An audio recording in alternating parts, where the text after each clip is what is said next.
There's nothing like the warm glow of a cabin in the woods, unless that cabin isn't supposed to be there. Then it's just rude. So before you get comfortable, take a moment to like the video and subscribe, but only if you really like what I do here. And hey, drop your location and the local time in the comments. I want to know who's watching this at 3 a.m. with the lights off, and who's pretending they're not hearing things creak behind them. Let's begin with a story about a door that shouldn't open, because it wasn't supposed to exist in the first place. If you ever find yourself lost in Maine, congratulations, you've entered the stage of life where moose are more common than people, and cell reception becomes a rumor. In early January of 1999, a solo hiker named Caleb Dern radioed for help somewhere near Baxter State Park, Maine. He was a 32-year-old New Yorker attempting what he called a mental cleanse translation, a long, cold walk in the forest without GPS. Because apparently, therapy was too mainstream. He was experienced, though an ex-park ranger, not the kind of guy to panic easily. His emergency beacon activated around 2:03 a.m. after a snowstorm swept through. The signal came from a region nicknamed the No-Go Patch by locals. Why? Because it's not on any modern maps, and compasses reportedly go full toddler spin when you're in there. Rescue teams scrambled. But here's the weird part. The transmission included a brief audio clip. Static, followed by Caleb's voice whispering. Found shelter. Warm. Lights on. No tracks. No footprints. Door was open. Then silence. 14 hours later, the search team arrived. GPS was janky satellite positioning kept slipping a few meters every few minutes.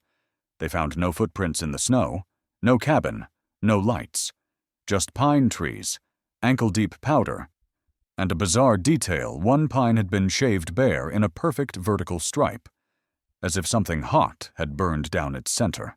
No signs of Caleb. Now, here's the goosebump bit. Weeks later, one of the rangers was flipping through archived topographic maps from the 1940s, specifically a military survey of the area, and there it was, a cabin, marked in a red box with the note, "Do not approach. Site retired." Retired from what? Nobody could answer. The logs mentioned Project Sulphur Crown, which sounds either like a bad cologne or an even worse government experiment. The cabin's precise coordinates matched Caleb's last ping. It gets stranger. That spring, a survey team went back to that exact GPS location. They used ground-penetrating radar. Under the snowmelt and moss, they found concrete buried about half a meter deep, a foundation, rectangular, about the size of a cabin. Here's the quirky fact: the concrete had small bone fragments mixed into the aggregate. Not animal bones, human. One of the workers joked, "Maybe it's the world's loneliest Airbnb." No one laughed. There's an ongoing academic debate about retired structures specifically. Buildings that are purposefully erased from public records for military or psychological experiments. Most deny their existence. A few argue that if a structure's coordinates are removed from all modern databases, it could effectively vanish in our perception. But that's theory. And you know what they say about theories: they make great bedtime stories, especially if you don't want to sleep. Now, here's where the story curdles like milk on a radiator. 2 years later, in 2001, a hiker named Joy Kim disappeared just 10 miles south of that spot. She had been filming her trip. Most of the footage was routine trees, snow, occasional excited commentary about not seeing another soul. But in the last few seconds, the camera jerks to the left, and you hear her say, "Wait, is that smoke?" Then black.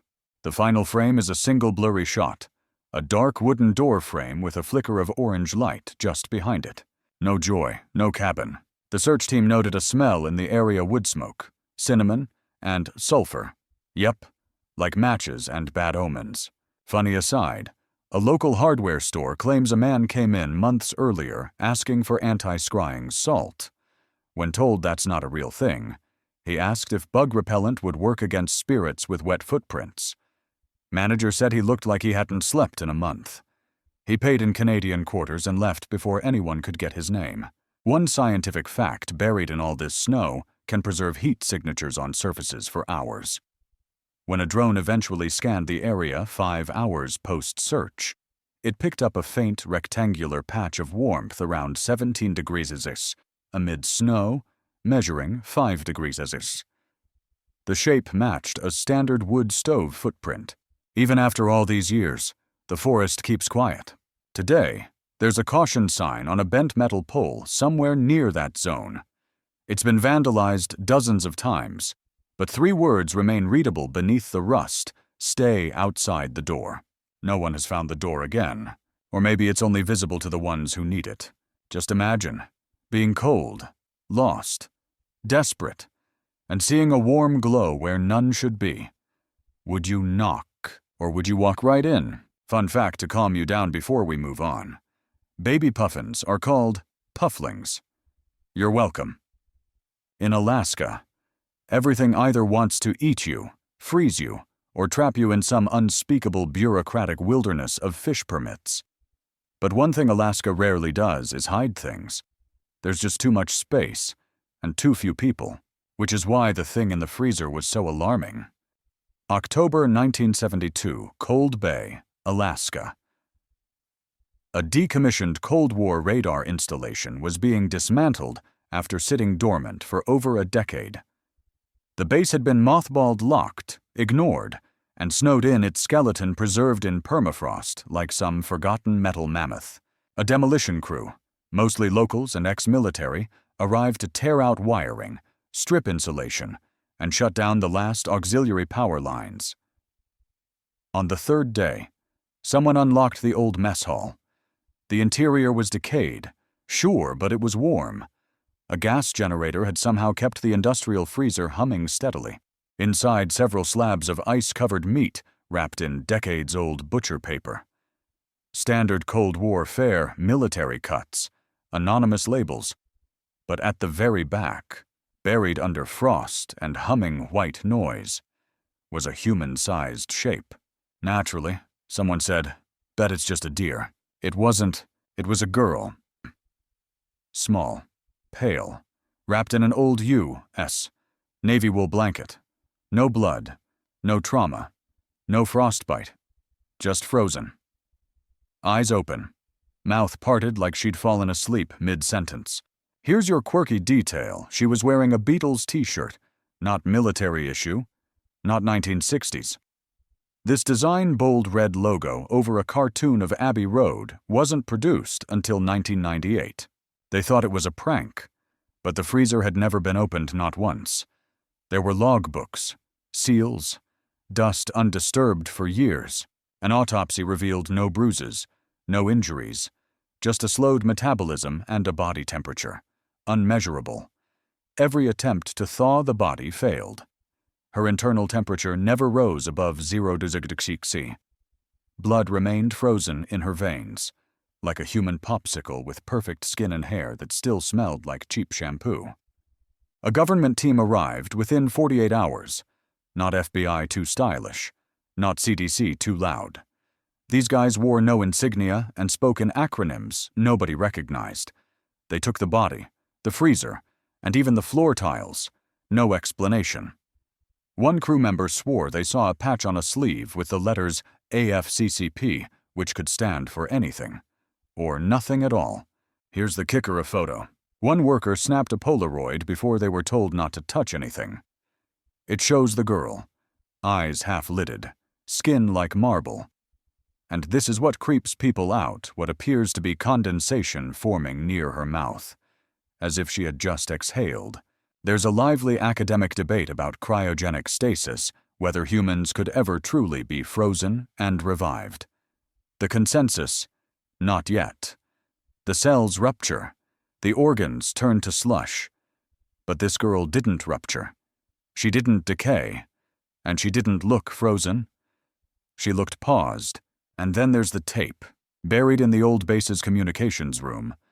Someone unearthed a reel-to-reel labeled Ophelia, Channel 5 log. The tape was degraded, warped from cold and time. But the first few minutes are pure, clear signal. It's a child's voice, female, maybe 8 or 9. She says, "I don't like the freezer." But he says it's where I'll stay young forever. Then static. Then a man's voice. Calm. Midwestern accent. He says, "Keep watching her. If she twitches, log the minute. Do not touch her skin." It's still conducting. Conducting what? No one knows. Fast forward 30 years. In 2003, a nurse in Fairbanks files an incident report. A woman was found wandering barefoot on the side of a remote service road. She looked 17, clothes frozen stiff, skin bright red, mild hypothermia, but otherwise stable. When asked her name, she said Lucy. When asked where she was from, she said the White Room. When asked what year it was, she whispered, "It hasn't started yet." They checked her fingerprints. No matches. But a curious thing, her dental records matched those of a missing girl from Anchorage in 1965. A girl who would have been 55. They called in the authorities. She vanished from the hospital overnight, just like the body in the freezer. There's one more twist. In 2020, during an Arctic heat wave, a local YouTuber with a drone was scanning the old Cold Bay radar fields for abandoned architecture vibes. He filmed a snowbank collapse, revealing a rusted metal hatch. He never opened it, but he did hear something beneath the ice, a faint humming, like a freezer running on backup. It's always the quiet, mechanical sounds that feel the most sinister. A low hum where there should be none. Because machines don't hum without purpose. And that purpose, sometimes, it's just to wait. A random science tidbit to clear your brain: octopuses have 3 hearts, which, in theory, makes them 3 times harder to kill and infinitely better at handling ghost breakups. Most landlords are afraid of black mold, unpaid rent, or that one guy who insists on brewing mead in the bathtub. But nothing quite prepares you for Polaroids in the vents. Phoenix, Arizona, summer of 2015. A dry, cracking heat that makes the sidewalk shimmer like it's lying to your eyes. Jason Larrabee, 34 amateur stand-up comic and full-time property manager, which, let's be honest, is just a fancier term for plumber with keys, was prepping a rental unit for a new tenant. It was an ordinary place. Beige walls, beige tiles, air conditioner that whined like an unpaid intern. The last renter had moved out in the middle of the night, apparently after a messy breakup, and something involving an Ouija board, which, let's just say, was not listed on the damage deposit form. While checking the ventilation system, Jason found something odd, a fluttering noise, like paper flapping against metal. He unscrewed one of the vent covers in the living room. Out fell a photograph, a Polaroid, slightly curled, undated, black border. It showed a man and woman sleeping in bed, in that room. The angle was wrong, too high, like from a corner of the ceiling. He found 8 more in the next duct, all different families, different decades based on the decor. Same bed, same camera angle, same eerie vibe of people being watched. So, being the responsible landlord/comedian he was, Jason stopped the cleanup and did the next logical thing. He called his friend Larry, who brought pizza and skepticism. Together, they opened every vent. By the time they were done, they had 67 Polaroids. No names, no dates. But the scariest one, a shot of the hallway just outside the room with a shadow that didn't match any known human geometry. Like a figure leaning impossibly forward and grinning. Fun sidebar. Jason posted 3 of the less creepy photos to a weird Arizona subreddit. Within 24 hours, he got 2 messages from different users saying, "That's my mom." They weren't kidding. The users provided additional family photos to prove it. One photo even matched a family that had lived there in the late 90s, confirmed by an old lease Jason dug up. But that's not the weirdest part. One of the posters said, "I remember having nightmares about a clicking sound at night, like a bug's wings. And one time I woke up with a nosebleed and the smoke detector was on the floor. The smoke detector. Jason went back and checked. There was no detector in the bedroom, just an empty circular plate with wires. But tucked into the ceiling cavity above it was an old disposable camera, long expired, pointed straight down. He took it to a specialist. They managed to recover 4 images. All showed the same couple asleep. But one had changed. In the lower right corner, something was scribbled in red ink. I'm awake now. Cue the mass debate online. Theorists argued everything from government voyeurism to experimental surveillance housings. Yes, that's a real proposed concept in post-Huawei America. Look it up under psychological environment studies. Others suspected a squatters' network, people living inside vents and filming tenants. Gross, but theoretically plausible. However, one detail pokes a hole in the theories the house was built in 1978. But one of the photos clearly dated on the back in pencil, 1965, which predates the house's existence by 13 years. An architectural historian got involved. She reviewed the photos and noticed something odd. The ceiling tiles and crown molding in some of the older images didn't match any room in that house, or any home in Arizona. They matched a psychiatric hospital in New York that was demolished in 1972. So now we're juggling time skips, voyeur ghosts, or someone who traveled cross-country just to snap creepy pictures of people sleeping. Oh, and did I mention that one of the families in the photos, let's call them the Mezzos, filed a police report in 1983 about banging sounds in the walls and finding baby powder footprints in the attic. The report went nowhere. The house sat empty for a year after Jason's discovery. Then a new tenant moved in. Young woman, graphic designer, loved cats. She stayed for 5 weeks before vanishing. Left everything behind, laptop still open, dinner half-eaten. The door was locked from the inside. Police found no signs of forced entry, just a single Polaroid on her pillow, showing the same bed with the same overhead angle.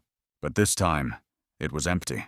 There's a scientific debate about pareidolia, the brain's tendency to see faces in objects. But what about remembering things that didn't happen, or finding yourself in places that seem to remember you? Because the house, according to one medium who was brave or unwise enough to walk through it, has memory shadows, places where time folds like badly ironed laundry, where something observes but never leaves. Here's your off-topic fact for emotional survival: wombat poop is cube-shaped. Nature really said, let's give Australia the weirdest animals and the most geometric excrement. At last check. The house is empty again. For sale. Cheap. Jason refuses to go back, but he still has the photos. He keeps them in a shoebox labeled "Do not open unless haunted." Smart man. In Paris, even the ghosts have style. Spring, 2009. An urban explorer named Clémence Rousseau broke into a condemned radio studio in the 17th arrondissement. She was looking for old signage, vintage reel equipment, and that unique blend of asbestos and forgotten cigarettes that makes an abandoned place feel like a film set, directed by someone's chain-smoking uncle. The building was formerly home to Radio Couronne, a small post-war broadcast station that had gone bankrupt in the 1980s. It was mostly remembered for its late-night jazz and occasionally broadcasting shipping forecasts in an inexplicably flirtatious tone. But in the far corner of the main recording room, beneath a layer of collapsed ceiling tile and moldy shag carpet, Clémence found a sealed crate. Inside, dozens of reel-to-reel tapes, all labeled meticulously in tight French script.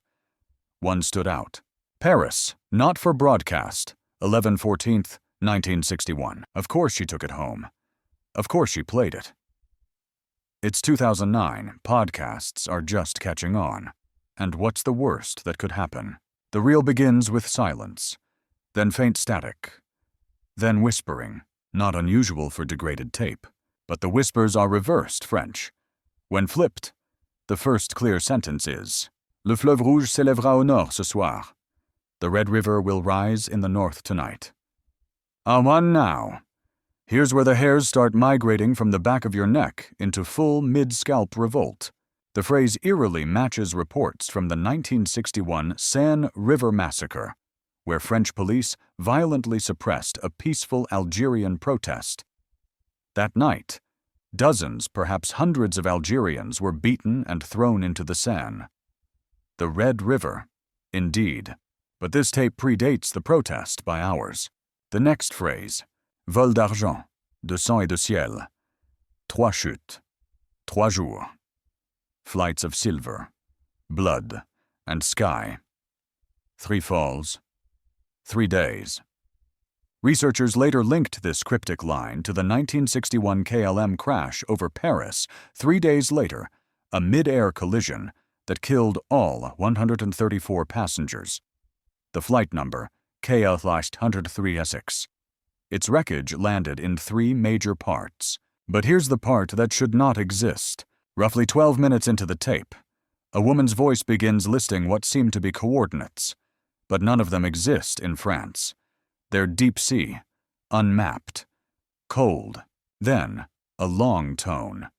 A tone so sharp that when a YouTuber uploaded it as part of a creepy lost media compilation in 2014, commenters reported nosebleeds, ear-ringing, and in one case, an alleged seizure. Urban legend, maybe. Except a neurologist at Hôpital Sainte-Anne analyzed the waveform and noted that the tone creates desynchronization across alpha and beta wave harmonics, basically. It jams your brain's rhythm, like shuffling a deck of neurons. Not deadly, but definitely wrong. There's a philosophical debate in auditory science whether sound can be used to influence cognition without suggestion. The Geller effect and other auditory priming experiments suggest sound can nudge memory, emotion, even decision-making without conscious perception.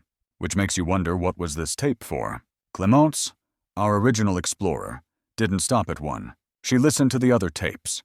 Most were test broadcasts, jazz sessions, or low-fidelity interviews. But 6 others had the same label, not for broadcast. Each contained more whispering. Some in Russian, one in what sounds like Icelandic. All included vague phrases later linked to real tragedies. A Russian dam collapse in 1961, a coal mine explosion in Yorkshire, a failed cosmonaut launch that's still officially denied. By the 5th tape, Clémence had stopped sleeping. She posted about the experience online, claiming she was hearing voices in her own radio when it was turned off. That one night she woke to static blaring from a speaker that wasn't plugged in. And then, the ultimate cliché, she disappeared. Last online post, I think I heard my own name on tape 7. It wasn't my voice, but it said my name, like it had been practicing. Her apartment was found empty, her computer wiped, but all 6 tapes were gone. Only one partial rip exists, uploaded anonymously. Fun off-topic fact in 2018. A Japanese engineer developed a silent microwave that uses directed sound waves to minimize kitchen noise. Unfortunately, it also caused migraines and mild hallucinations in beta testers. So, maybe don't weaponize dinner. Now, about those coordinates. A radio historian cross-referenced the ones from the Paris tape with maritime drift maps. Turns out they line up with a Cold War-era underwater microphone array, the same kind used to monitor nuclear submarines. One of the mics picked up something odd in 1961, a series of pulses, not Morse code, not sonar, but language-shaped, pitched below human hearing, buried in the ocean for no one to notice, except someone did. Someone pressed record. The Paris tapes may have been early attempts to capture predictive broadcasts, messages that come before the event, not warnings, not premonitions, but timestamps out of sync. Which begs the question, who was speaking, and who were they trying to warn? Or worse, what if we were never the intended audience? Michigan in the 1980s, big hair, cold winters, and exactly the kind of suburban decay that makes a building with peeling paint look sinister instead of simply neglected.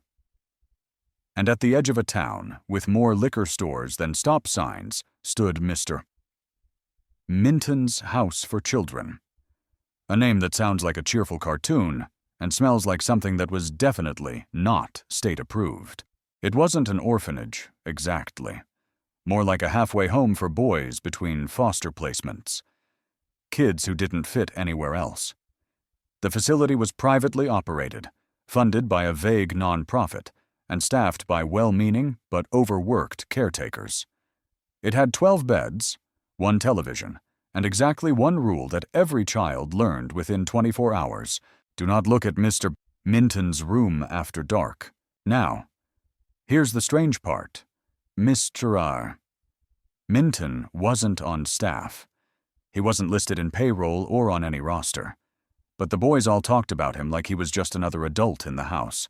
Older, quiet, kept to himself, lived in the attic room door, always shut, supposedly blind, smelled like pencil shavings and oatmeal, never came downstairs. New boys would ask, "Who's Mr. Minton?" and get answers like, "He watches over us. He helps when we're scared." Most didn't question it, until Kyle. Kyle Barnes, age 12, had been bounced through 7 homes, tough, angry, and allergic to bedtime rules. On his 3rd night at Minton House, he heard scratching. Not rats in the wall scratching. Not tree branch on glass scratching. Human scratching. Slow. Deliberate. Like fingernails on sheetrock. He followed the sound upstairs. The attic door was ajar. Inside was a room with nothing but a wooden chair facing the far wall. On the wall, drawn in hundreds of small pencil strokes, was a figure. Not a man, exactly. Too tall. Too many joints. Like a person made entirely of elbows. With a face no mouth. No eyes, just graphite spirals. Like someone had drawn over and over the same 2 spots until the paper tore. Kyle didn't scream. He didn't run. He just stared. By morning, he hadn't moved. Caretakers found him sitting in the same wooden chair, hands limp in his lap, eyes glassy. When they spoke to him, he only blinked. He never spoke again. Doctors found no damage, no trauma, no explanation. Just a boy who had somehow shut off. Kyle was institutionalized. Mr. Minton's room was locked. Officially, the incident was blamed on behavioral shock. The other boys were told Kyle had gone to a better school, but they all knew the truth. He'd looked at the room. Years later, one of the former caretakers retired, and perhaps a little too nostalgic, posted on a message board about the house. She claimed Mr. Minton was a real person, an old man who originally owned the property before it was turned into a home. He was a recluse, local oddball, the kind of guy who walked his cat on a leash and filed noise complaints against squirrels. He died in 1959, but when the house opened as a youth center in 1971, kids started reporting the man upstairs. Here's a creepy academic fact in child psychology. There's a phenomenon called narrative bonding, where kids with trauma invent shared imaginary figures, sometimes for comfort, sometimes for fear. These figures often follow patterns, old names, familiar smells, and house-specific details. But this isn't that. Because in 1983, during a routine inspection, the fire marshal noted an odd smell upstairs. He broke open the attic door, which had warped shut, expecting maybe mold or dead raccoons. What he found was a room painted solid black, floor to ceiling, walls covered in hundreds of tiny holes like someone had been poking with a pencil for years. In the center was the same wooden chair, nothing else, except scratched into the floorboards under the chair were the initials K. B. Kyle Barnes. Fresh, not dust-covered, not aged. Kyle had been gone for 2 years, and the chair still warm. The fire marshal reportedly quit 2 days later and moved to Florida. Now for your quirky aside, one of the surviving boys, now a grown man, claims that to this day, he can't sleep unless a chair is facing away from him. Not just in the room away from him. Facing a wall. He says he's not afraid of chairs. He's afraid of what might sit in them when the lights are off. Mr. Minton's house was finally shut down in 1991 after allegations of neglect. The building sat empty for years, eventually torn down and replaced with a strip mall that includes a vape shop. a laundromat, and somewhat fittingly, a preschool. But several employees have reported lights flickering in the storage closet that sits exactly where the attic would have been. One preschooler allegedly told her teacher, "That man upstairs says we shouldn't play too loud. There's no upstairs." A team of ghost hunters did visit the site in 2016. Their audio picked up a single phrase, whispered in a slow, gravelly tone. "Sit still, Kyle." To this day, no known photograph of Mr. Minton exists, but every child described him the same way. Tall, gray, and always sharpening a pencil. As a science nugget to make things worse, graphite isn't actually toxic, but if ground fine enough, it can suspend in air and linger, which makes you wonder how many breaths did Kyle take, just sitting there in that chair, before something in the air replaced whatever was left of him. You know how sometimes your car makes a weird noise, and your mechanic says, "Just ignore it unless it bursts into flames." Well, sometimes the car makes no noise at all, and that's way worse. May 2007, Elliott County, Kentucky. A quiet place. Population under 8,000 cows, and half of them seem to be named either Earl or Margaret. A sheriff's deputy, Lee Harmon, was dispatched to investigate an abandoned vehicle reported near a closed-off fire trail in the hills. Locals said the car had been there for 2 days, tucked halfway into the woods, lights off, no one around. It was a 2004 Toyota Corolla Silver.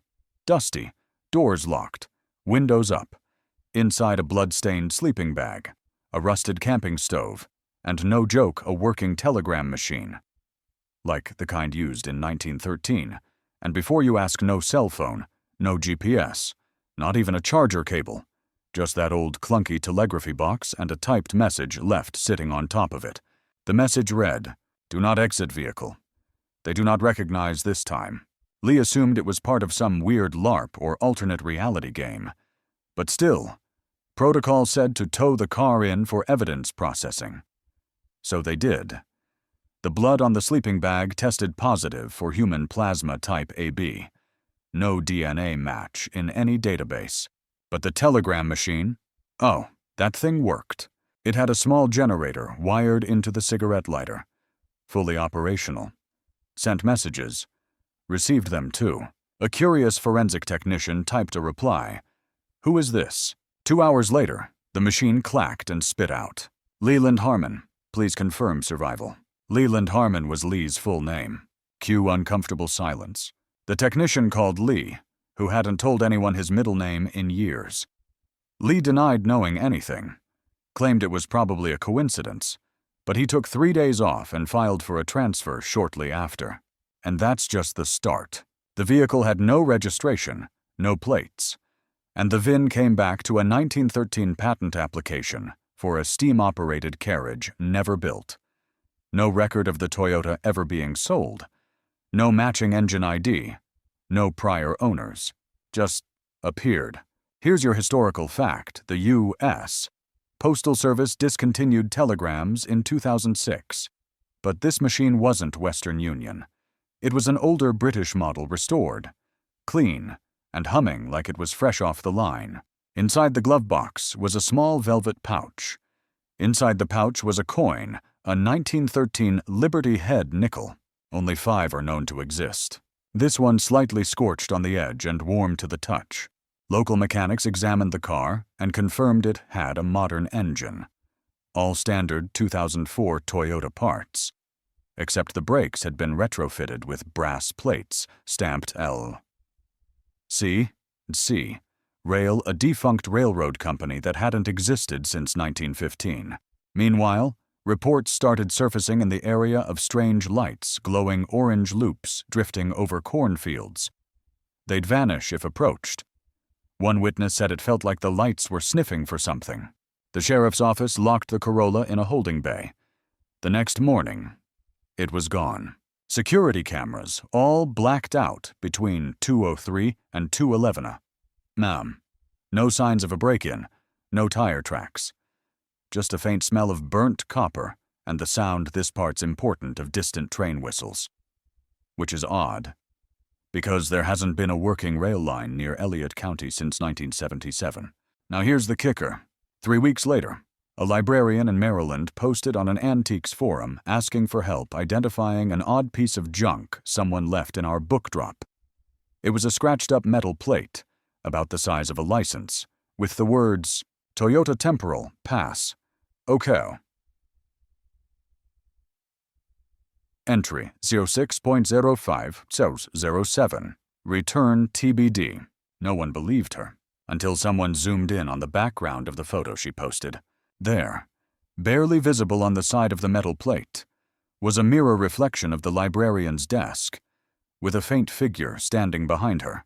It was Lee Harmon, except Lee had died the week before. Stroke. In his sleep. Peaceful. Uneventful. Utterly human. So either she faked the photo, or there's another Lee, one that went back, or forward, or sideways. There's an ongoing academic debate in theoretical physics about chronotransference zones areas where electromagnetic anomalies might allow for non-linear time passage. Total fringe science. Think microwaves and wormholes, and a lot of math written in chalk by men with wild hair. But that stretch of fire trail where the Toyota was found, when surveyed later, they discovered a patch of unusually magnetized soil. Compass needles refused to stay still. One even spun in slow, clockwise loops for 14 straight minutes. Geologists called it a residual flux vortex. Laymen called it a nope spot. And now for your quirky fact break when you fold a US dollar bill 13 times a specific way. You can make it spell the word UL. No reason. Just something someone with too much time and maybe a background in temporal physics discovered while waiting for the train to nowhere. So, where did the Toyota go? Maybe it was never meant to stay. Maybe it was returning to something we haven't invented yet. Or maybe it was just a message, a warning, a visit. Because somewhere in a crumbling archive in London, there's a telegram dated June 5th, 1913. It reads, Corolla passed through. No contact. Resend next model. Which suggests one thing. They've done this before. Scarecrows are already unsettling. They're literally straw-filled dummies meant to be impaled in open fields like crucified mannequins, but at least they usually stay put. North Dakota. Fall Harvest Festival, 1998. The small town of Denton, population 1040 on a busy weekend, was hosting its annual Harvest Hoorah, a cheerful homespun event featuring tractor pulls, pie-eating contests, and a scarecrow decorating competition that, for reasons no one remembers, had a surprisingly competitive adult division. Each scarecrow was judged on craftsmanship, originality, and general scare factor, which honestly should have been the first red flag. But hey, it was the 90s. The scarecrow in question was discovered at dawn. It stood alone at the far edge of a corn maze, facing away from the festival grounds. Tall, unnaturally so, over 6 feet, even without the pole. Clothes were vintage pinstripe pants, suspenders, and a tattered vaudeville tuxedo jacket. A top hat rested cockeyed on its straw-filled head. Someone had even painted a face, a wide, crooked grin, and eyes that looked startled. But here's the thing. It wasn't entered in the competition. No one knew who had placed it there. No name tag. No team number. No materials matching any booth inventory. And it smelled wrong. Not like hay or fabric, but like copper and meat. The mayor, who was also the local pharmacist and part-time yodel instructor, instructed some volunteers to remove it. But when they approached, one of them, Ben, a 16-year-old 4-H kid, stopped abruptly and muttered, "It's warm." He touched the scarecrow's wrist. Flesh, soft, not straw. Police were called. The area was taped off. And beneath the costume, they found a recently deceased man. Caucasian, mid-30s. No ID, no wallet, no shoes. Autopsy revealed a ruptured aorta, but no defensive wounds. No signs of a struggle. Cause of death: extreme biological stress. The man had died of a heart attack. In a standing position. dressed like an Edwardian street performer and tied to a post in a corn maze before rigor mortis had even set in. Now for the part that sends your brain skidding into a ditch. The man had been embalmed, not post-mortem, pre-mortem.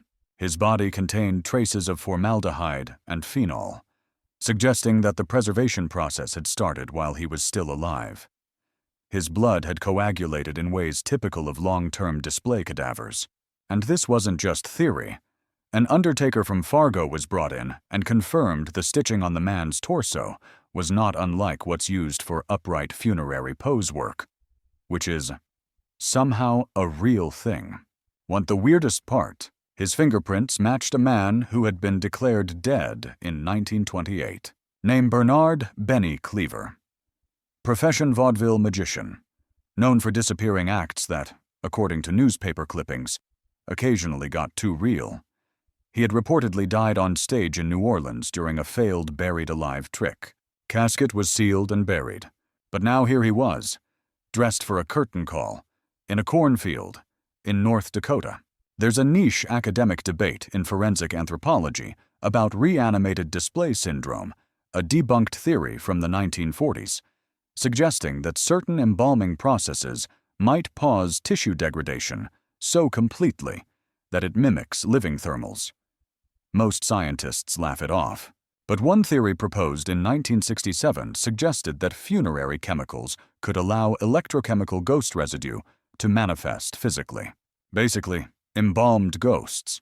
I know. Nonsense. Except, the scarecrow had mud on its shoes. Fresh. From a cemetery 40 miles away. A small by-by unkept plot called Hollow Pines. Records show Benny Cleaver's grave was exhumed for maintenance 1 month prior, and then reburied without remains. Nobody had logged where the body went. And there's this curious sidebar: scarecrows in medieval Europe weren't just for birds. Some were meant to ward off spirits of the field agricultural demons who supposedly fed on harvest failure. Farmers would dress the effigies in their own clothing to confuse the spirits, kind of like leaving out cookies for Santa, if Santa hated wheat and whispered in Latin.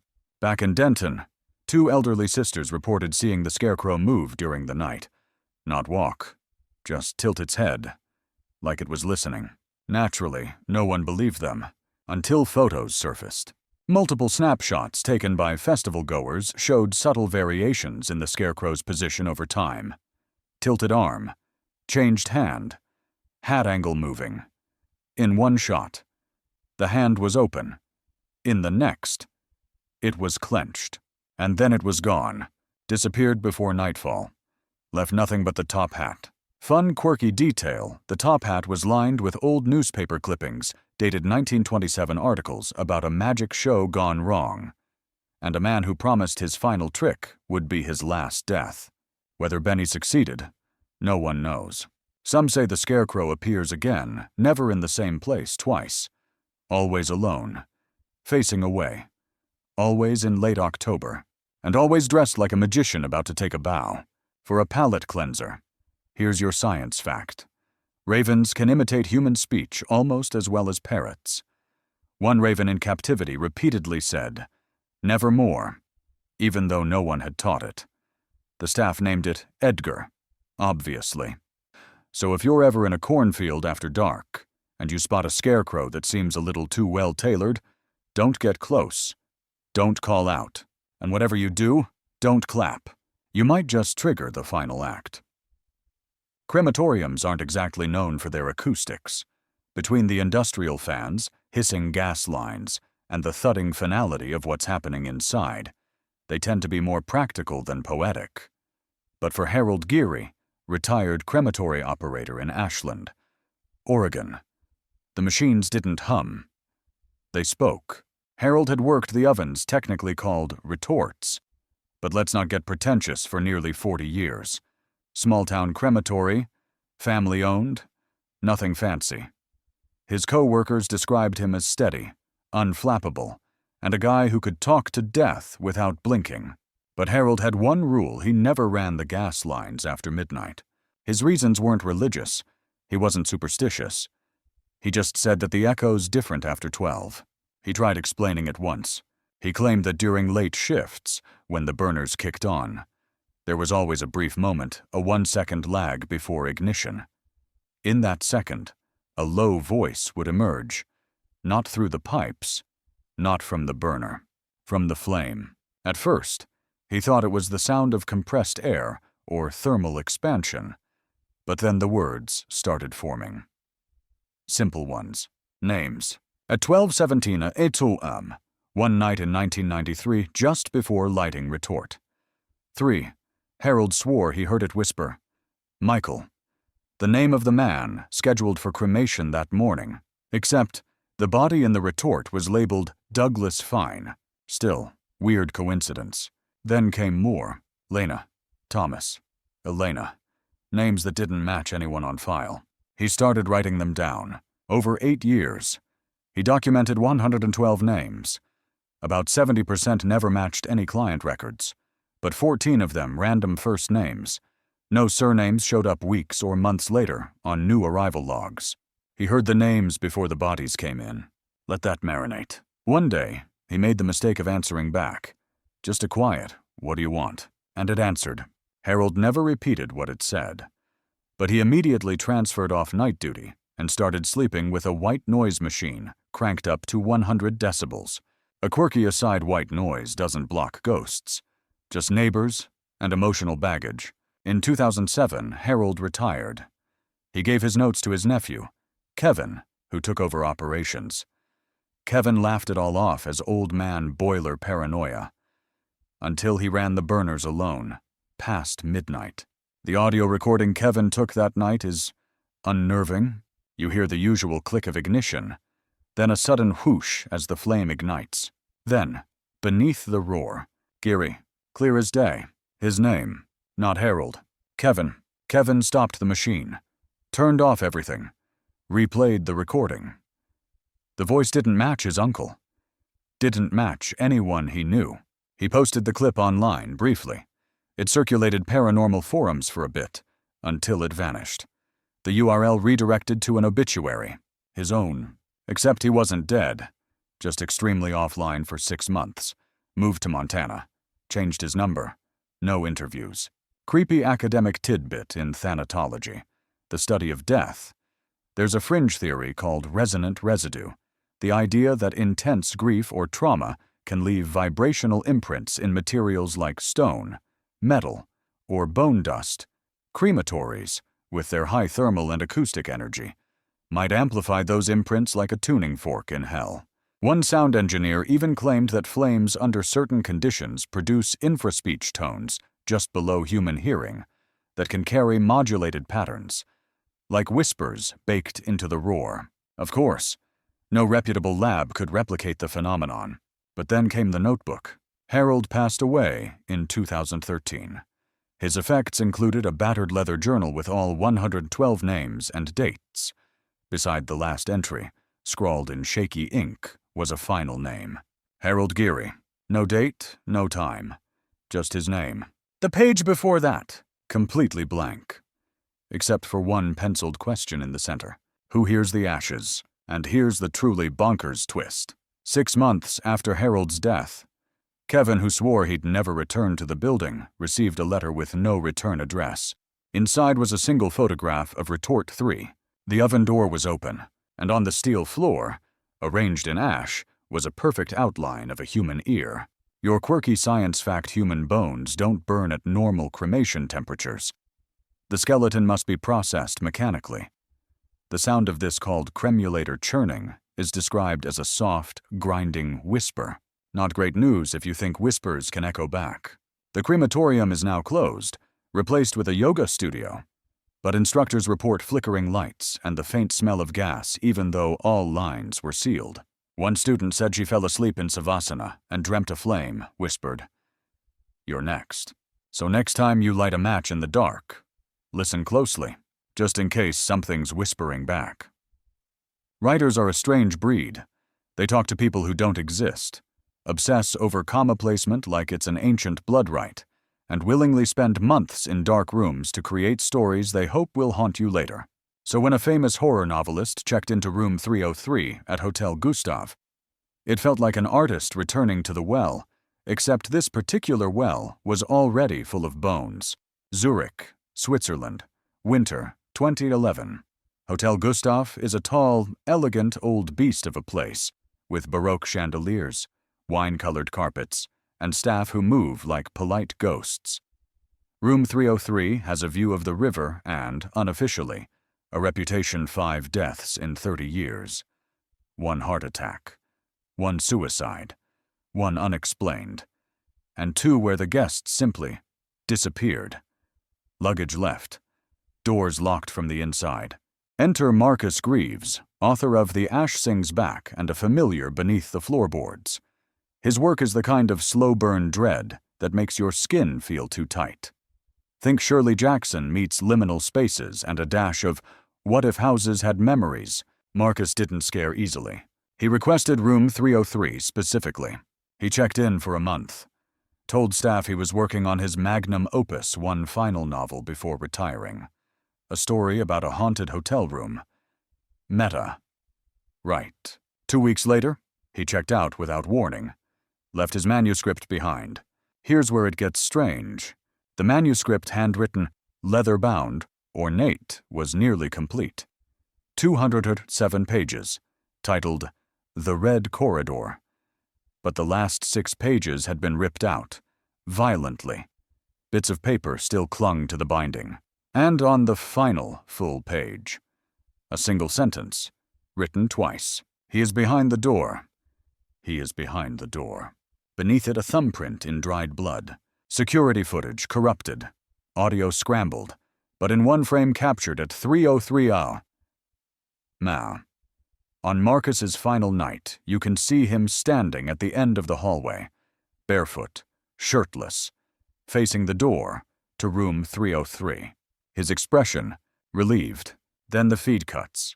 When staff entered the room the next day, they found the bed made, a glass of water on the nightstand. No signs of struggle. But the mirror above the desk had fogged from the inside. In the condensation, a finger had traced a single phrase. The door is open. Now here's a true historical tidbit in medieval Europe. It was believed that spirits couldn't cross thresholds unless the door was opened from the inside.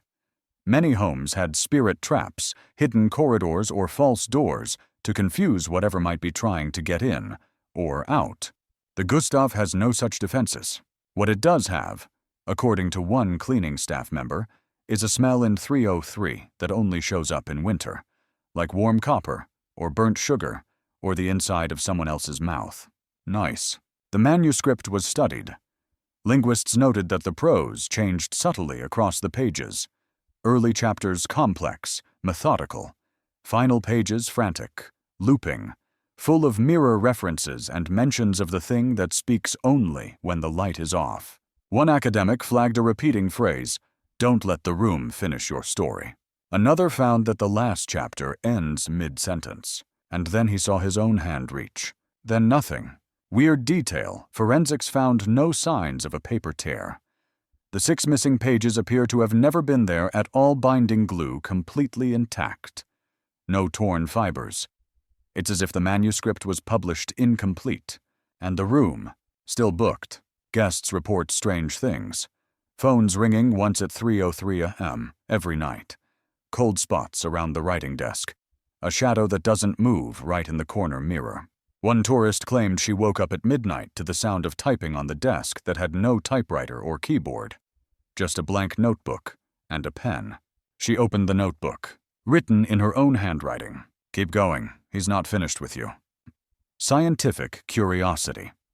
There's a known phenomenon called ideomotor effect, where people unconsciously move their muscles without realizing it. It's what makes Ouija boards work. Or possibly, what makes haunted writers finish books they didn't start. Hotel Gustav has never commented officially, but rumor has it, room 303 is now only rented to single occupants, no children, no influencers, and every guest is required to sign a waiver stating the hotel is not responsible for experiences of an anomalous narrative nature. Yes, that's a real phrase. Marcus Greaves was never seen again. His luggage was found, unpacked. A scarf draped over the armchair. a cold coffee mug on the balcony. But the manuscript still missing those 6 pages. And one final quirk. Guests who read it all the way through, including the blood-smeared final line report. Vivid dreams.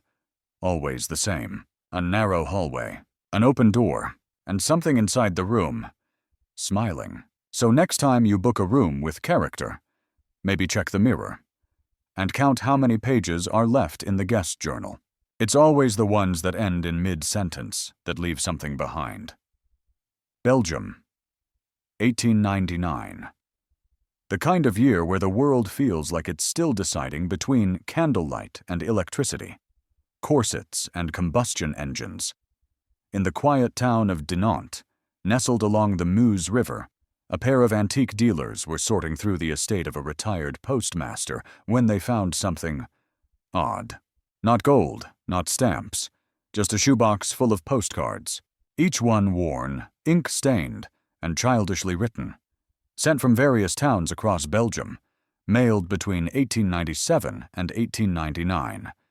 But they all had the same recipient. Father Below. That wasn't a local nickname, not a noble title, just that. The cards weren't jokes. They were earnest, some even sweet. Dear Father Below, thank you for the rain. I didn't want to go to school anyway. Dear Father Below, Mama said I could have a dog if the neighbor stopped screaming. Can you help Dear Father Below? I want baby sister gone. I want my room back. Cute, right, until you notice the patterns. Every child who wrote a postcard had something bad happen within a year, confirmed via cemetery records, local church logs, and eventually police reports. Some were accidents, drownings, fevers. One fell into a grain silo. Another was struck by lightning on her birthday. And yes, statistically, bad things happen to kids in the 1800s. But when it's dozens of them, all from the same towns, all tied to postcards mailed to a figure no one can explain. The antique dealers turned the box over to a local historian. She scanned and translated 37 of the cards and published a small article in a niche folklore journal. Within weeks, she started receiving letters. Not emails letters, typed or handwritten. No return address. All saying the same thing. He still gets mail. That's when someone tried to test it. In 2009, a Belgian grad student decided to send a modern postcard to the same address listed on one of the old cards, just for laughs. The address no longer existed. The street had been renamed. But she mailed it anyway. Just writing. Father Belot, Rue de Lune, 23, Dinant, Belgique. She even added a smiley face and a joke inside. Heard you're behind on your reading. Catch up, big guy. 3 weeks later, she died in a car accident. No drugs, no alcohol. Clear road. Just veered off a bridge for no reason. The postcard never returned, never delivered. Vanished. Here's your true historical tidbit. In the 19th century, rural Belgium had a tradition called Silent Saint Days, where children would write anonymous notes confessing sins or wishes and leave them at crossroads, hoping for blessings or punishment. Scholars believe it was a pagan holdover tied to pre-Christian deities of the underworld. But most of those letters were destroyed. No one expected postcards. Folklorists started calling them the Devil's Postcards, and then the Royal Postal Archive in Brussels quietly released a statement confirming that at least 12 cards addressed to Father Below had been processed in the last 2 years. Untraceable origin. No fingerprints. Each was postmarked from different towns, some that no longer exist. And yes, each town had a matching child death within 6 months. People started blaming creepypasta, viral marketing, art installations. But then came the ink analysis. A chemical archivist at the University of Ghent examined one of the recovered cards. Her report noted something bizarre. The ink didn't match any known 19th century formula. It was synthetic, modern, contained trace elements of plastic polymers invented in the 1960s, meaning someone had either doctored the cards after the fact, or someone in 1899 was writing with ink that didn't exist yet. Which would be ridiculous, unless you remember the postmarks were real. Dated, stamped, documented. And one more thing, each postcard, regardless of year, contained a tiny, almost invisible watermark in the corner. A symbol, not a pentagram, not a cult sigil. A key, drawn upside down, surrounded by thorns. That same key appears in 3 other places. A 15th century woodcut titled The King Beneath. A medieval French lullaby about a man who unlocks little dreams and never gives them back. And this is the fun one on the door of a derelict children's asylum in rural Belgium, burned down in 1901. The fire was ruled accidental. The official report noted an explosion of paper in the records room. Among the ruins was found a single surviving box of mail, addressed to the children, from Father Below. Now for your quirky detail, stamp collectors refer to misprinted stamps as errors of fate. One such stamp, a 1918 upside-down airplane, is worth millions. Ironically, one of the Devil's postcards had a stamp of a black bird flying upside down, predating that 1918 stamp by 19 years. Coincidence? Possibly, but even now, locals in Dinant claim that once a year, on an unmarked day, the old mailbox outside the abandoned train station rattles just before dawn. No wind, no footsteps, just a soft clink. And by sunrise, one more postcard, always childlike, always addressed the same. Father Below, Rue de Lune, no number Belgique, no sender, but always someone missing. So, next time you're cleaning out your attic and you find an old card written in childish scrawl with no stamp and no return address, maybe don't read it out loud. Or better yet, don't read it at all. The Black Sea is already a spooky place. It's an anoxic basin, which means the bottom is so oxygen-deprived that shipwrecks and sometimes bodies don't decay. That's not metaphorical. That's chemistry. The water preserves the dead. So when a team of Bulgarian seismologists dropped a hydrophone to monitor undersea tremors near the Crimean Shelf in 2014, they weren't expecting to record a conversation. Not waves, not tectonic grumbles, not whales gossiping about krill prices. A conversation, in a language that doesn't exist anymore. It started with a hum, not the whale song kind, more like throat singing, deep, patterned, like someone had taught a didgeridoo to whisper secrets. The audio data was reviewed at the Institute of Oceanography in Varna, and one young linguist, Mila Todorov, made a bizarre discovery. The patterns matched the structure of Crimean Gothic, an extinct language last spoken in the late 1700s. There are no audio recordings of it, just a handful of texts and guesses. But this tape, this wasn't a guess. The phonemes were crisp, repeated, as if rehearsed. Some of the syllables matched those found in 18th century letters stored in Warsaw, written by a man named Jacob Reinecke, who studied the last speakers of the tongue. Here's where it gets spooky. The words on the tape loosely translated to, "The stone breathes, the breath is wrong, we are forgotten." The tape was scrubbed, archived, and never released publicly. The research team went silent, but as always, one intern didn't get the memo. They leaked a 5-second clip onto a file-sharing site under the title Deep Sea Gothic.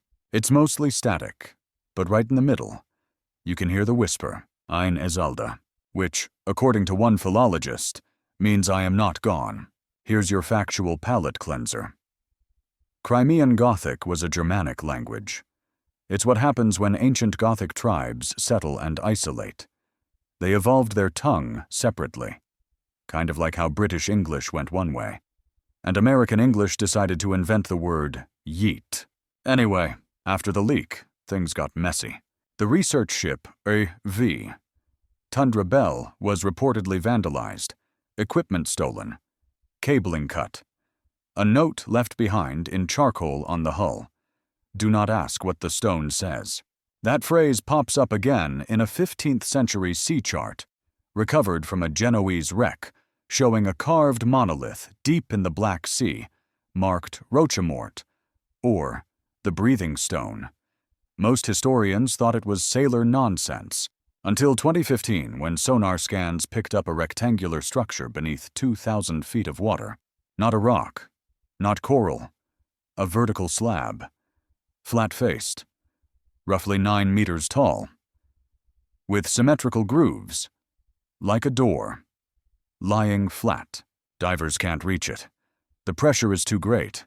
The currents are lethal, but the hydrophones, they keep recording. Every week, at exactly 3:33 a.m. UTC, the monolith emits a low-frequency pulse, one that's not random. It's rhythmic, like a code, not Morse, not binary, something older. One theory. The pulses correspond to phonetic beat patterns found in early Indo-European ritual chants. Another theory, it's a signal reply.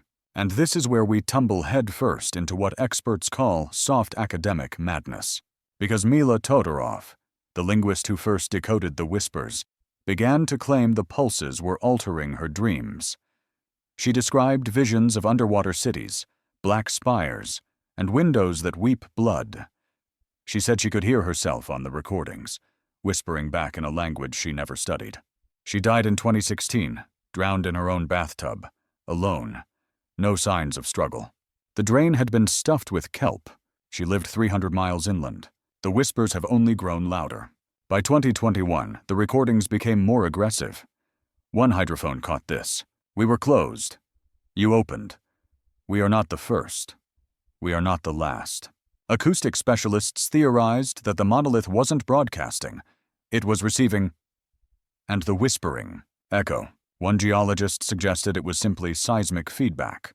Another, less sober, researcher proposed the monolith was a memory device, a recording, not of humans, but of what came before us, and it remembers everything. A philosophical debate was sparked.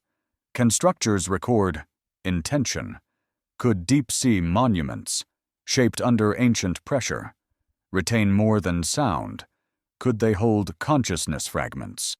Before the argument got too academic, the Bulgarian government quietly pulled funding for any future Black Sea explorations in that region. Cited resource reallocation. Unofficially, no one wanted to hear what came next. But a shortwave radio enthusiast in Croatia swears he picks up static from that location every few nights. And once, just once, he caught a full phrase in crisp, clear English. "Don't come back down." Quirky fact for your sanity, the blobfish only looks horrifying at sea level. In its natural high-pressure habitat, it looks kind of normal, like a fish. Which suggests two things. One, never judge a species by its vacation photos. And two, some things belong where the pressure keeps them in shape. And maybe some whispers are only whispers until you listen too closely. Because the ocean remembers. And sometimes, it repeats. Medical schools are known for having skeletons in their closets, literally. Every aspiring doctor learns anatomy from a mix of plastic models, 3D renders, and in some cases, actual human remains. It's clinical, standard, morbidly routine. But one school in upstate New York found a skeleton that didn't just come with a story. It came with a request. Fall semester. 2018. The University of Norwood, a small but respected institution with an ancient anatomy wing that still smelled like formaldehyde and regret, was doing a standard inventory of teaching materials. One instructor, Dr. Lana Kruger, noticed that a full skeletal model referred to in the inventory as Unit 12B had no origin record, no donor form, no paperwork. This isn't unheard of. Some skeletons date back decades, long before donation ethics became airtight. But Unit 12B looked new, not dusty. Joints wired with modern nylon filament, bones clean, smooth, like they'd been professionally processed in the last 5 years. Kruger sent the bones out for testing, expecting age markers to place them somewhere in the 1960s or 70s. Instead, the results came back inconclusive, not because the bones were too old, because they were too recent. Estimated death within the last 6 years. But here's the kicker. No signs of trauma. No cause of death. Just a complete adult male skeleton, roughly 5'10", healthy bone density. except for one thing. Every molar had been drilled. At the base of each tooth was a tiny metal insert, no bigger than a grain of rice. Upon X-ray, they appeared to be tags, possibly RFID, but the signals didn't match any commercial standard. When scanned, each one returned a hex code. No two codes the same. A curious tech student cracked the pattern. The codes weren't random. They were GPS coordinates. One tag pointed to a forest in Ontario, another to a glacier in Patagonia, a third to an abandoned asylum in Wales. 15 in total. All remote. All places known for disappearances. Legends, or sealed files. Naturally, the university halted everything. The skeleton was pulled from use, locked up. Authorities contacted, but before anyone could investigate further, it vanished. Security footage, all corrupted, just static. Then a flicker of movement. Something tall, hunched, carrying a bag of bones. The next day, a janitor found a single molar under the lab sink. Different from the others, still embedded with a tag. But this one had a readable message, text encoded in hexadecimal. I volunteered. Now here's the historical fact you didn't ask for in the 1800s. Many medical schools relied on grave robbers to supply cadavers. It wasn't just tolerated, it was budgeted. In London, a man could earn 6 shillings for a fresh one. They were called resurrectionists. Which brings us to a troubling question. What if the resurrectionists never stopped? What if some bones aren't stolen, but offered? Over the next few months, strange things kept happening in the Norwood Anatomy labs. Models were rearranged overnight. Bone saws went missing. The skeletons, plastic and real, were sometimes found pointing at certain corners of the room. Dr. Kruger began dreaming about rooms she'd never seen.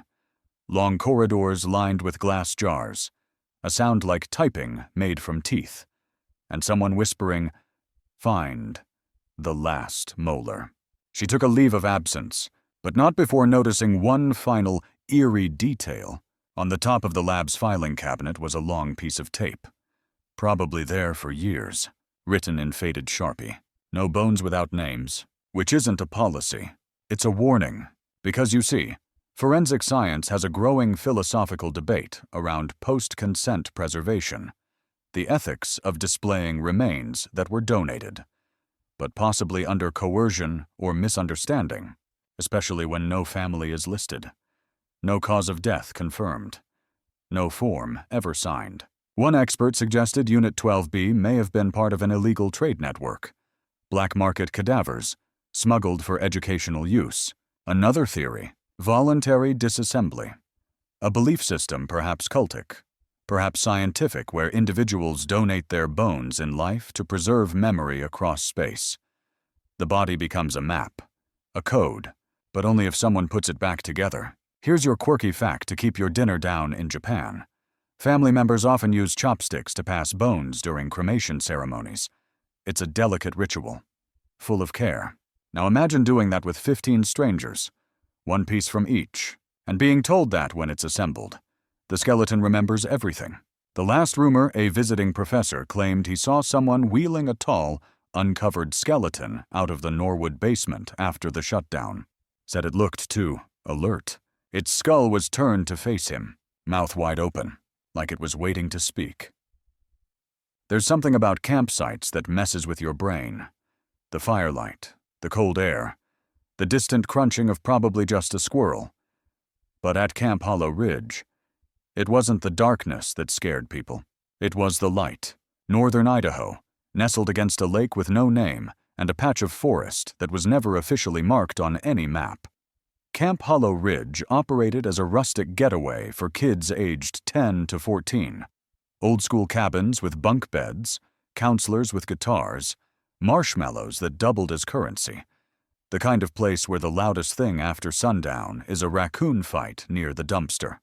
But every summer, at least one camper came back with the same story. A light in the forest. After midnight, not a flashlight, not a lantern. Something brighter. Floating. Moving. Always just out of reach. And always followed by a gap in memory. We're not talking daydream-level blank spots. Full blackouts. Hours missing. One kid, Jacob Marsh, age 12, was found kneeling by the lake at 4:47. Ma'am. Eyes glazed, clothes soaked. When asked how he got there, he said, "I followed the light." His cabin counselor swore Jacob was in bed at 2. He had even checked. Said the boy was snoring. Except Jacob remembered details. A path that wasn't a path. Trees that breathed. A voice that told him, gently, "Don't turn around." And when he asked why not, the voice replied, "Because then you'll see what's following you." That summer, 3 other kids reported the same experience, always on different nights, always ending at the lake, always returning with scratches, muddy feet, and mild hypothermia. Camp staff dismissed it as sleepwalking, overactive imaginations, until a counselor saw it too. Her name was Hannah. She was 19, studying psychology, and skeptical to the bone. But one night, she saw a pale white orb hovering near the mess hall. She followed. 30 minutes later, she returned to camp barefoot, shivering, and completely mute. She remained nonverbal for 4 days. When she finally spoke, she simply said, "It knew my name," and then refused to say anything else. Now for your creepy historical tidbit in Slavic folklore, there's a legend of the Leshy, a forest spirit who lures travelers with flickering lights and false voices. If you follow it, you become lost. If you turn around, you vanish. The campers weren't being led into danger. They were being led just far enough. Every year, around week 3 of the program, a glowing figure would appear in the woods. Someone would see it, follow, return confused. And one year, someone didn't return at all. Eli Barker, age 13, vanished in 1999. They searched for days. Bloodhounds, drones, helicopters. No trace. But get this, his bunk was undisturbed. Shoes placed neatly under the bed. A note written in crayon. It says, "I have to go now. Don't worry. It's not mean. It just wants to remember things through me." Police thought it was a prank. Counselors were devastated. Eli was never found. In 2004, during a drought, the lake's water level dropped nearly 10 feet. Campers discovered something buried in the mud near the old canoe dock. A sweatshirt, faded, with Eli's name written in Sharpie, folded neatly over a pile of pine needles shaped like a boy. The camp never shut down. It rebranded. Now it's called Camp Echo Valley. But the light still appears. A quirky note in nature. Bioluminescence is used for everything from mating to hunting. Fireflies flash in specific patterns. Deep-sea anglerfish use light to lure prey. But nothing in North Idaho glows like the orb described by campers. No fungus, no fireflies, no fauna. Nothing that hovers 5 feet off the ground and drifts against the wind. One geophysicist proposed that magnetic anomalies in the area could cause spontaneous ball lightning, a rare phenomenon, where atmospheric charge creates hovering, glowing spheres. Except ball lightning doesn't whisper your name, and it doesn't steal your socks, because that's another thing. Every camper who followed the light returned missing one item of clothing: a shoe, a sock, a bracelet. One kid came back wearing a completely different shirt than he left in a shirt that had Eli Barker's name written inside. Let that marinate. There's even an ongoing academic debate about experiential bleed, the idea that strong environmental memories can infect living minds through proximity, like radiation, but psychic. Get too close, and you start remembering things that didn't happen to you. And the light, maybe it isn't a thing. Maybe it's a memory with legs. In 2018, a drone flown by a YouTuber filming abandoned campgrounds caught a flash of white in the treetops. Brief. But when you freeze the frame, the light isn't round. It's shaped, like a head, shoulders, and in the next frame, it's gone. But the drone's microphone picked up one thing. A faint, musical whisper. "Come back tomorrow. You're not finished yet. So next time you see something glowing in the woods, don't chase it. And if it knows your name, run." It started with a file cabinet. Not an old, rusty one, but a polished walnut beast sitting at the back of a suburban garage in Concord, Massachusetts. Inside were 40 years of handwritten psychiatric notes, every page dated, catalogued, and signed by Dr. Edwin Palmer, a respected psychiatrist known for his work with high-anxiety cases and trauma recovery. The notes weren't discovered by accident. They were left there deliberately, in a manila folder labeled "For Elise." Elise was his wife, the widow, and she had never once, in their 37-year marriage, seen him bring work home.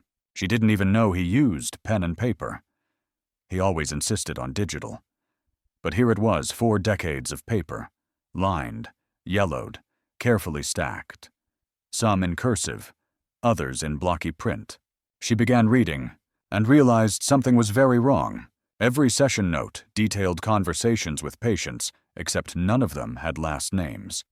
No contact info, just vague initials R, L, M, T, K, S. Their issues were consistent dreams that leaked, voices behind mirrors, a recurring hallway that got longer when you turned around.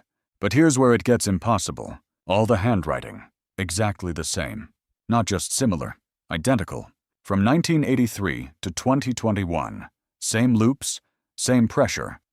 Even the idiosyncrasies crossed zeros, a backward lowercase ori ijo.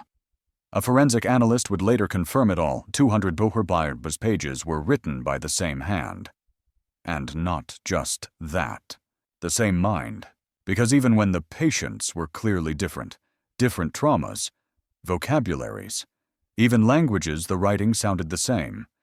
Voice, syntax, rhythm, almost like someone was writing conversations with themselves. Now here's a documented psychological phenomenon, graphomania, the obsessive impulse to write, often linked to dissociative disorders or schizophrenia. Some individuals construct entire inner worlds, characters, memories, and full dialogues believing them to be external. But Edwin Palmer wasn't mentally ill. He held tenure, published in medical journals, consulted for major hospitals, passed every psych evaluation. So either he faked 40 years of patient logs as some elaborate, unseen performance, or those sessions were real, and something else was using him to keep records. One page, dated December 17, 1989, reads, Cub S. arrived unannounced. Knew my name before I introduced myself. Said I was his 3rd mirror doctor.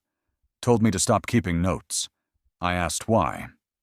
He said, because you're writing them in my dream.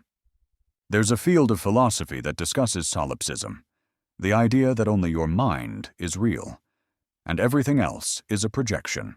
What if solipsism works in reverse? What if you're the projection? Several entries refer to the White Room, a place multiple patients describe as a waiting area between realities. No furniture, just a soft, endless hum, and a chair that always faces the wrong way. At least 6 patients mentioned the exact same detail. When I woke up, my pillow was warm, but I hadn't been in bed. Elise kept digging.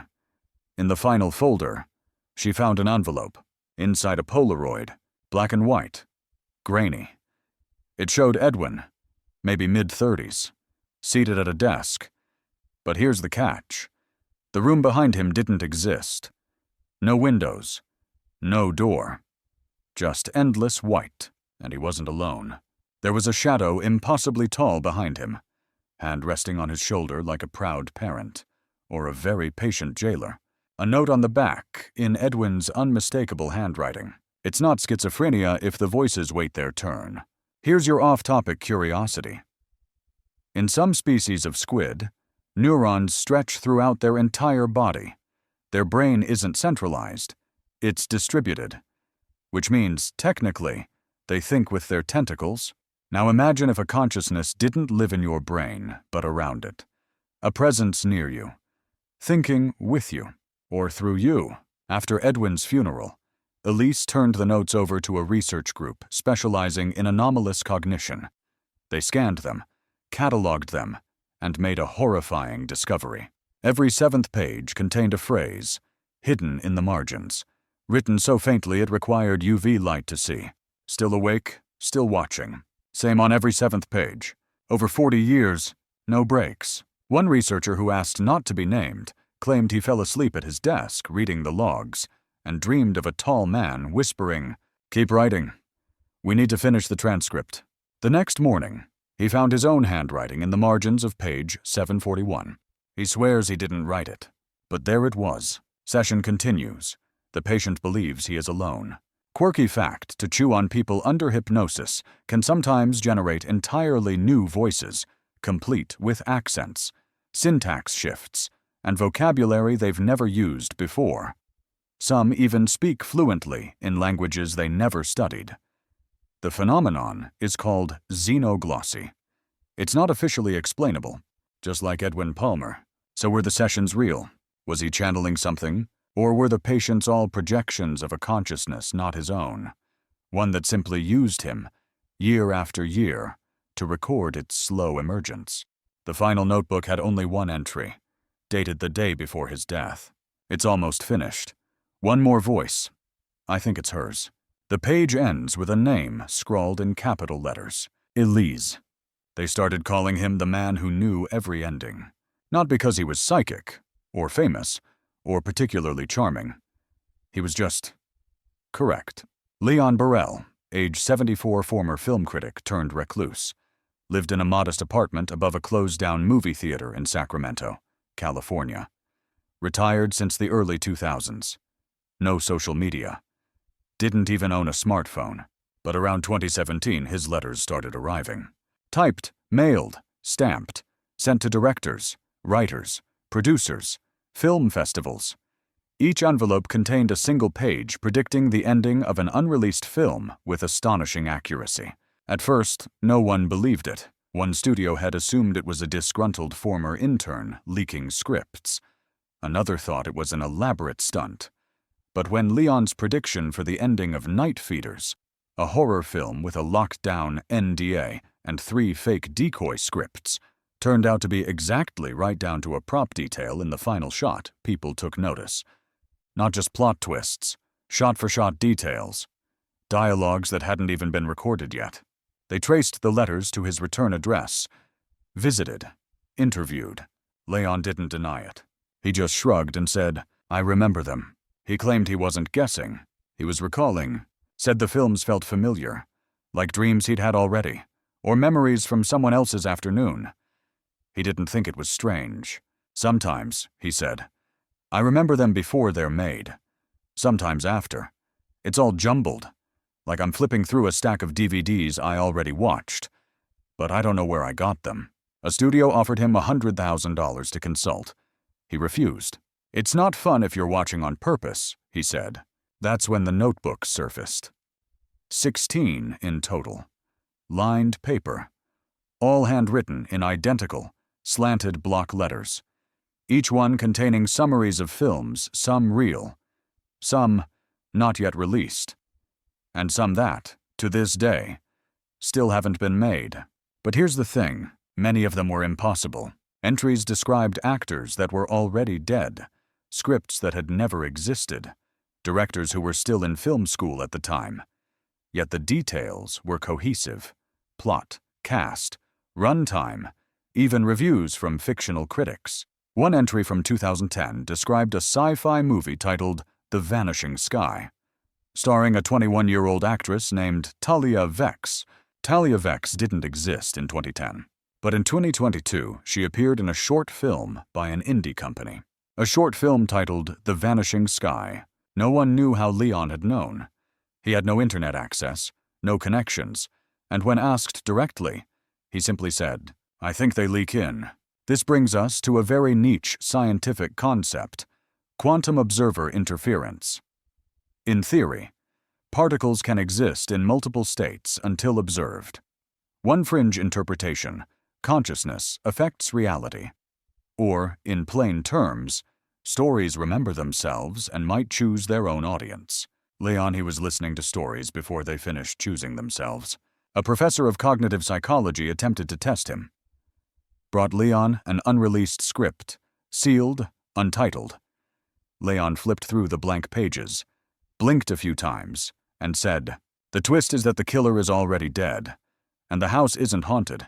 It's remembering the murders out of order. Nailed it. But what unnerved the professor wasn't the accuracy. It was that Leon had already written that exact story in one of his notebooks. 6 years earlier, the twist, the dialogue, even the song playing during the climax. The film hadn't been written when Leon wrote it, but it matched anyway. Now for the creepy quirk, Leon never watched television. Didn't go to theaters. His walls were bare, save for one thing, a framed photograph of a cinema exit door. The glass was fogged and taped to the frame. A small label. I don't remember walking in. There's a growing field of study in philosophy known as retrocausality, the idea that future events can influence the present, usually dismissed as science fiction. But theorists argue that under certain conditions, cause and effect may bleed backward. Stories, especially powerful ones, may echo before they exist. Leon's case was the first documented example of narrative retrocausality, or, as one theorist put it, he wasn't predicting films. He was receiving transmissions from a future where they had already become memories. Then he disappeared.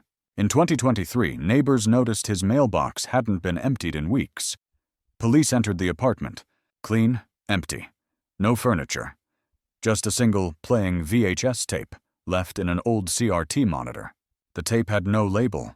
The footage, a camera, placed in a dark theater, aimed at a man watching something just off-screen. That man was Leon. He never looks at the camera, but near the end of the tape, he turns slightly, smiles, and whispers, "Now you've seen it too." The screen goes black, and on the final frame, end. There's something funny about fear. The way it lingers after the light goes out, the way it makes shadows feel heavier, longer, familiar. These stories weren't stitched together from nightmares or made-up monsters. They came from forgotten file boxes, whispered rumors, police reports sealed and unsealed. The things people say with trembling hands and dry throats. Some of them are explainable. Others, they never wanted to be. You probably started this video thinking, I won't get scared. It's just stories. And maybe you didn't. Maybe you made it all the way through, unbothered. But stories don't end just because the words stop. Sometimes they follow you home, in the hush between thoughts, the blink too long in the mirror. The question you suddenly remember asking, but not why you asked it in the first place. Maybe there's a reason some viewers couldn't finish these, not because they were too scary, but because something in them felt too familiar. And if a story feels familiar, maybe it's because it's waiting for you to finish it. But don't worry, you're still awake. You're still here. And it's only a video, right?